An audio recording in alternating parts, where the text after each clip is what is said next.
அன்பின் இரட்சகர் இயேசு கிறிஸ்துவின் நாமத்தில் வாழ்த்துக்கள். இந்த நாளிலும் எசேக்கியேல் தீர்க்கதரிசியின் புஸ்தகம் 44வது அதிகாரத்தை நாம் தியானிக்க போகிறோம். முதல் 2 வசனங்களிலே கிழக்கு வாசல் பூட்டப்பட்டிருக்கும் என்று சொல்லி, அந்த ஆலயத்தில் கிழக்கு வாசல், வடக்கு வாசல், தெற்கு வாசல் என்கிற 3 வாசல்கள் உண்டு. கிழக்கு வாசல் பூட்டப்பட்டிருக்கும் என்கிற காரியத்தை இங்கே எசேக்கியேல் குறிப்பிடுகிறதை நாம் பார்க்கிறோம்.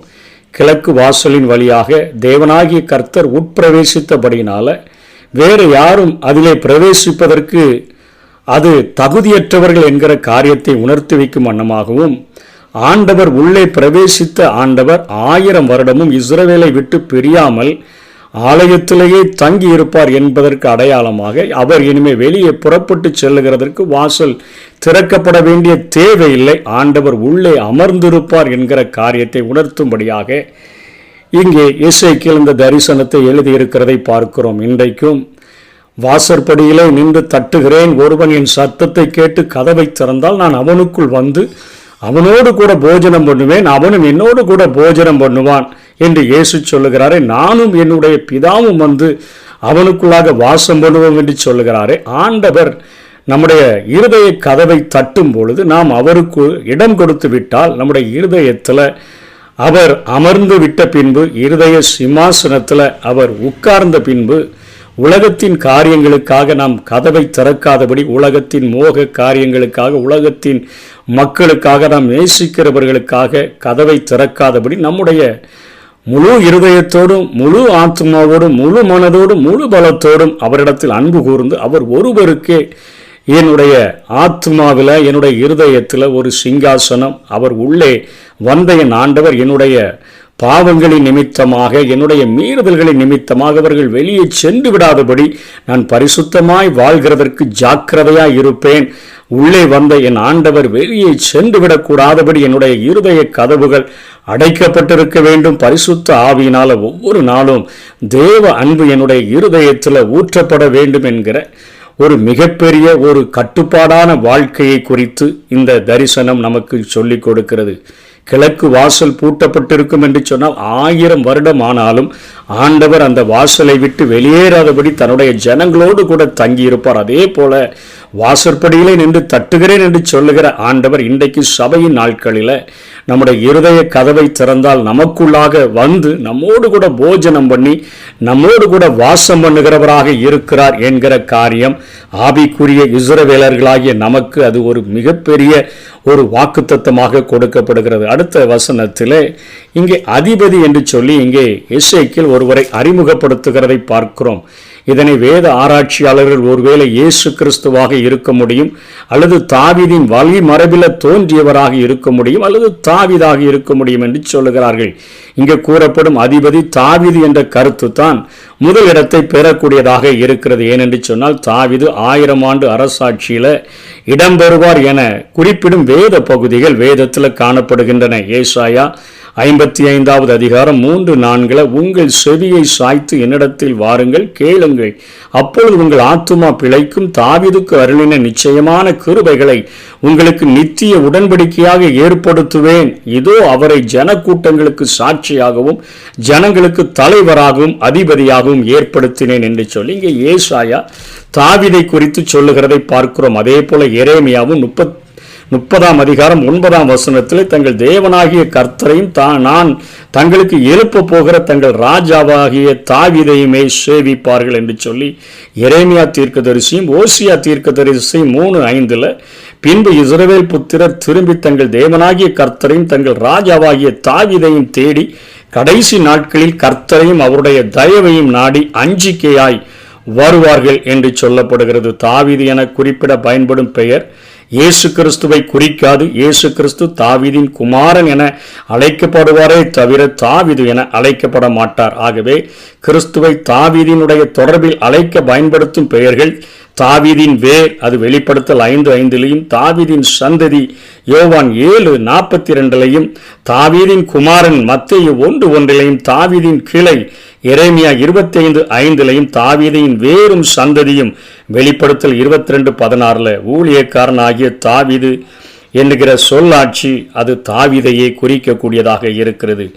மேலே குறிப்பிட்ட வசனங்களில் இருந்து கர்த்தர் தாவீதிடமிருந்து தெளிவாக வேறுபடுத்தி காட்டப்படுகிறதை நாம் பார்க்கிறோம். தாவீதுதான் அரியணையில் உட்கார மிகவும் தகுதியுடையவராக அவர் இருக்கிறார். கிறிஸ்து தாவீதின் அரியணைக்கு வருவது உண்மை, ஆனால் அவர் ராஜாதி ராஜாவாக இருப்பார், தாவீது அதிபதியாக இருப்பார் என்கிற கருத்துக்கள் வலியுறுத்துகின்றன. அதே போல மத்தேயு 19:28 இயேசு பேசும் பொழுது உயர்ந்த பரிசுத்தவான்கள் பதவிகளை அலங்கரிப்பார்கள் 1000 வருட அரசாட்சியில என்கிறதை ஊர்ஜிதப்படுத்தும் வண்ணமாக அதற்கு இயேசு மறுஜன்ம காலத்திலே மனுஷகுமாரன் தம்முடைய மகிமையுள்ள சிங்காசனத்தின் மேல் வீற்றிருக்கும் பொழுது நீங்களும் இஸ்ரவேலின் 12 கோத்திரங்களையும் நியாயம் தீர்க்கிறவர்களாய் 12 சிங்காசனங்களில் வீற்றிருப்பீர்கள் என்று மெய்யாகவே உங்களுக்கு சொல்லுகிறேன் என்று சொல்லி இயேசு கிறிஸ்து பேதுரு, நாங்கள் எல்லாவற்றையும் விட்டு உண்மை பின்பற்றினோமே, எங்களுக்கு என்ன கிடைக்கும் என்று கேட்டபொழுது அங்கே ஆண்டவர் உயிர்த்தெழுதலை குறித்து தெளிவாக பேசுகிறதை நாம் பார்க்கிறோம். இங்கு கூறப்படும் அதிபதியானவர் கிறிஸ்துவின் பிரதிநிதியாக விளங்குவார். இவர் ஆராதனையை முன்னின்று நடத்துவார், பலிகளை ஏறெடுப்பார் என்று சொல்லி 45:22 பார்க்கிறோம். அதிபதி தனது பாவ நிவாரண பலியை ஏறெடுப்பார் என்று எசேக்கியேல் 46:2 பார்க்கிறோம். கிறிஸ்து பாவமற்றவரும் 1000 ஆண்டு ஆட்சியில் ஆராதனையை ஏற்பவருமாக அவர் விளங்குவார். பரிசுத்த பலி பொருள்களில் கர்த்தருடைய சந்நிதியில போஜனம் பண்ணுகிற அதிபதி என்று 43:3 பார்க்கிறோம். இந்த அதிபதி ஜனத்து இடுக்கண் செய்யக்கூடாது என காணப்பட அவருக்கு கட்டளை கொடுக்கப்படுகிறபடினால இவர் கிறிஸ்து அல்ல.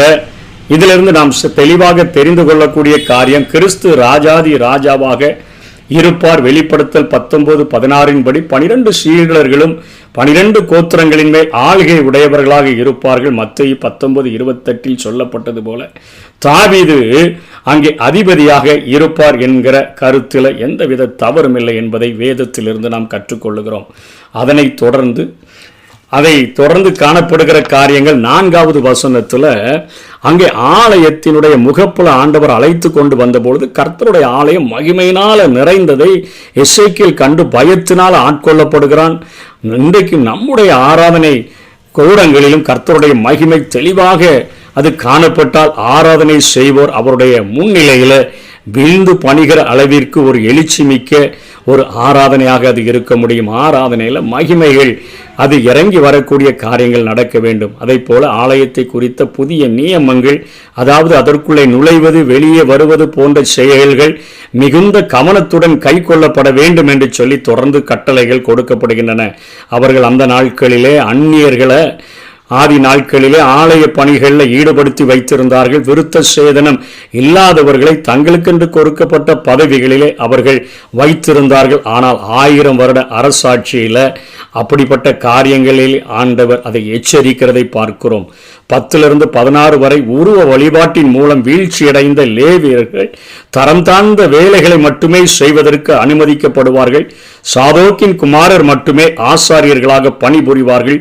அவர்களே தேவனுடைய ஊழியம் செய்ய அவருக்கு சமீபத்தில் சேர்வதற்கு அனுமதிக்கப்படுவார்கள். ஏனென்றால் தாவீதின் காலத்தில் உபத்திரவங்கள் ஏற்பட்ட போது சாதோக்கின் குமாரர் உண்மையோடு அவர்கள் செயல்பட்டபடியினாலே 2 சாமுவேல் 15:24, 1 ராஜாக்கள் 1:32, அதே போல 2:26, 27, 35 வசனங்களில் அவர்கள் உண்மையோடு செயல்பட்டபடியினால அவர்கள் அங்கே ஆராதனை செய்கிறவர்களாக காணப்படுவார்கள்.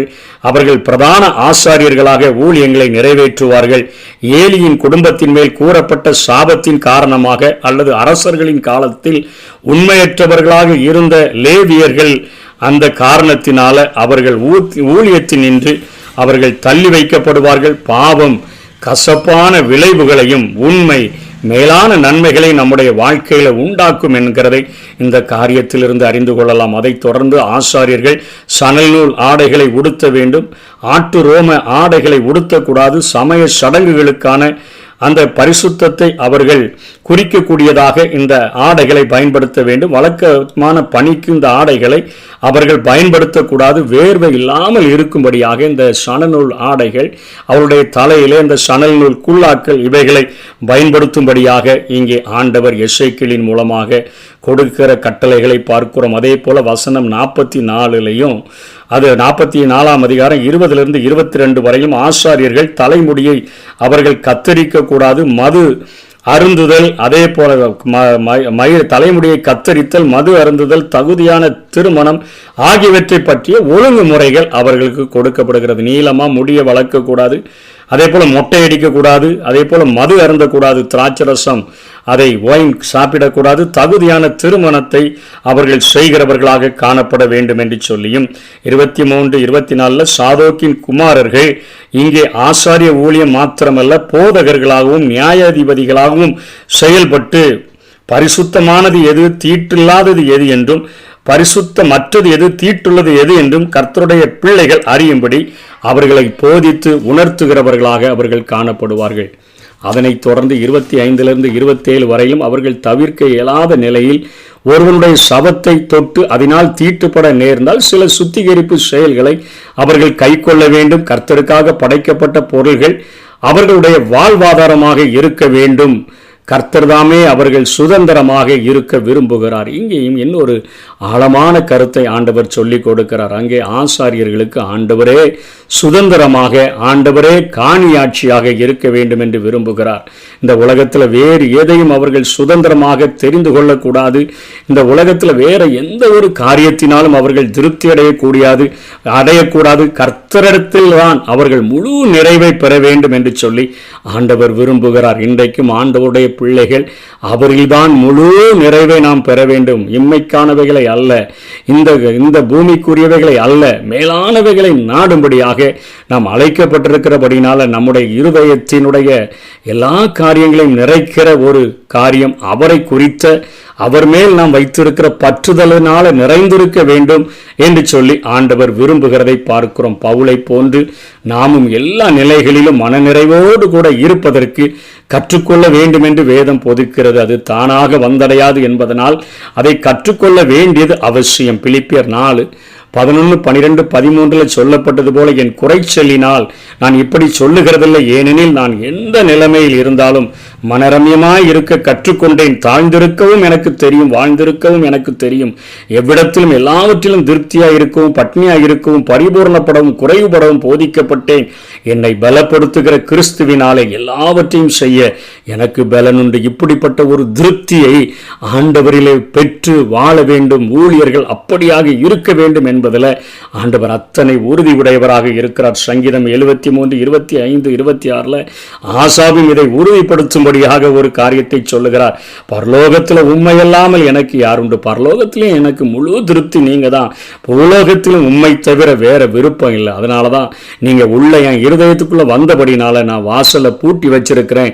கிழக்கு வாசல் எப்படி பூட்டப்பட்டு இருந்ததோ அதே போல என் இருதய வாசலும் பூட்டப்பட்டு இருக்கும். பூலோகத்தில் உண்மை தவிர எனக்கு வேற விருப்பம் இல்லை. என் மாம்சமும் என் இருதயமும் ஆண்டு போகிறது. தேவன் என்றென்றைக்கும் என் இருதயத்தின் கண்மலையும் என் பங்குமாய் இருக்கிறார். நீங்க தான் என் காணியாட்சி, நீங்க தான் என் சொத்து, நீங்க தான் என் பங்கு.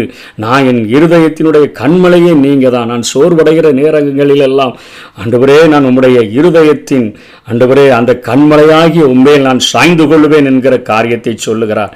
28 31 வரை அவர்களுடைய காணியாட்சி அவர்களுக்கு இராது. முதல் பரன் ஆசாரியனுடையது. லேவி கோத்திரத்துக்கு கானானில் பங்களிக்கப்படாமல் அவர்களுள்ள சிறு பட்டணங்கள் மேய்ச்சல் நிலங்களும் கொடுக்கப்பட்டன.